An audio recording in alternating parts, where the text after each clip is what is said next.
ಸಿದ್ದರಾಮಯ್ಯ ಯಾವುದೇ ತಪ್ಪನ್ನ ಮಾಡಿಲ್ಲ. ಕಾನೂನಿನ ಪ್ರಕಾರ ತನಿಖೆ ಎದುರಿಸ್ತಾರೆ, ತನಿಖೆಗೆ ಸಹಕರಿಸ್ತಾರೆ.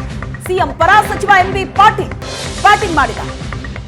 ಯಾವ ಪತ್ರದಲ್ಲಾದ್ರೂ ಸಿಎಂ ಸಹಿ ಇದೆಯಾ ಪ್ರಶ್ನೆ ಮಾಡಿದ್ದಾರೆ. ಸಿಎಂ ಪರ ಎಂಬಿ ಪಾಟೀಲ್ ಮಾತಾಡಿದ್ದಾರೆ.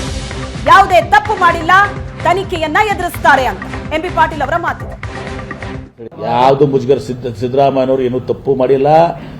ಇವತ್ತು ಅವರ ಏನು ಕಾನೂನು ತಂಡ ಏನು ಹೇಳ್ತದ ಆ ಪ್ರಕಾರ ಎನ್ಕ್ವೈರಿ ಎದುರಿಸಬೇಕಾದ್ರೆ ಎನ್ಕ್ವೈರಿ ಯಾಕೆ ಯಾವುದರೇ ಫೈಲ್ನಾಗ ನೋಟಿಂಗ್ ಇದೆಯಾ, ಯಾರಿಗಾರೆ ಪತ್ರ ಬರೆದಿದ್ದಾರ ಬಿಡಿ, ಅದನ್ನು ಬಿಡಿ. ಯಾರು ಮೌಖಿಕವಾಗಿ ಸಲಕ್ಕೆ ಯಾರು ನಮಗೆ ಸಿಎಂ ನಿರ್ದೇಶನ ಕೊಟ್ಟಿರತ್ತೆ ಅಲ್ಲಿ ಕಂಪ್ಲೇಂಟ್ಸ್ ಇದಾವ, ಯಾವುದೂ ಇಲ್ಲ. ಯಡಿಯೂರಪ್ಪ ಅವರು ಬೇಲ್ ಮೇಲಿದ್ದಾರೆ. ಒಂದು ಅಲ್ಲಿ ಅಲ್ಲಂ ಪಾಷಾ ಕೇಸ್ನಲ್ಲಿ ಬೇಲ್ ಮೇಲಿದ್ದಾರೆ, ನಾಟ್ ಟು ಅರೆಸ್ಟ್ ಅಂತ ಹೇಳಿ ನನ್ನ ಮನೆ ಕೊಟ್ಟರು. ಅಲ್ಲಂ ಪಾಷಾ ಬರೆದ ಹತ್ರ ಕೊಟ್ಟರು.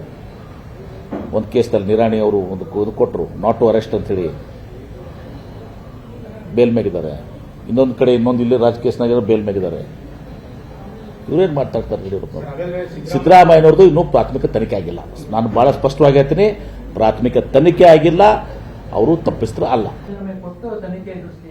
ಏನ್ರಿ ಕುಮಾರಸ್ವಾಮಿ ಹೇಳಲ್ಲ ಅದನ್ನ, ಮೋದಿಯವ್ರಿಗೆ ಹೇಳಿ ರಾಜೀನಾಮೆ ಕೊಟ್ಟು ಅದೆಲ್ಲ ಇದ್ರದ್ದು ಯಾವುದು ನಿಮ್ಮ ಎಲೆಕ್ಟ್ರಲ್ ಬಾಂಡ್ಸ್ ಇದೆಲ್ಲ ಇದು ಆದ್ಮೇಲೆ ಇದು ಮಾಡಿ ಅಂತ ಹೇಳಿ ಮೋದಿಯವ್ರಿಗೆ ಹೇಳಿ, ಕುಮಾರಸ್ವಾಮಿ ಅವರು ರಾಜೀನಾಮೆ ಕೊಟ್ಟು ಇದು ಮಾಡಲಿ ಅಂತ ಹೇಳಿ ಕುಮಾರಸ್ವಾಮಿ ಅವ್ರಿಗೆ.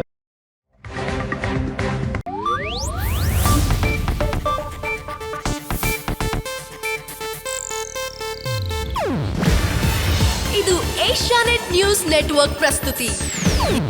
ನೀವು ನೋಡ್ತಿದ್ದೀರಾ ಏಷ್ಯಾನೆಟ್ ಸುವರ್ಣ ನ್ಯೂಸ್.